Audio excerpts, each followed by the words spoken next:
சிவகங்கை நகர திமுக கழகம் சார்பில் நீர்மோர் பந்தலை நகரமன்ற தலைவர் துரையானந்த் திறந்து வைத்தார். கழக தலைவர் தமிழ்நாடு முதலமைச்சர் தளபதியாரின் ஆணைக்கு இணங்க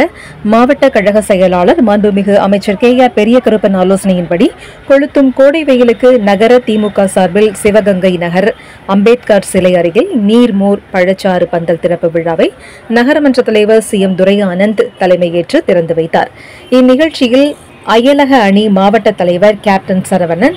நகர அவைத்தலைவர் மதார் மற்றும் நகரமன்ற உறுப்பினர்கள் ஜெயகாந்தன்,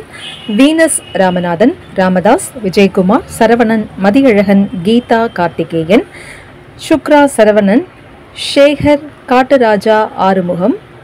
ஆம் ஆத்மி பெரியார் ராமு, 27 வட்ட பிரதிநிதி ராஜா சர்புதீன், மகேந்திரன், 26வது வட்ட பிரதிநிதி RD சேகர், சேது, திமுக அகில இலக்கிய அணி கேப்டன் சரவணன், திமுக கழக பேச்சாளர் வேங்கை பிரபாகரன், தமிழ் பிரியா, சிவகங்கை நகர தொழில்நுட்ப அணி கார்த்தி, சட்டமன்ற தொழில்நுட்ப அணி சதீஷ்குமார்,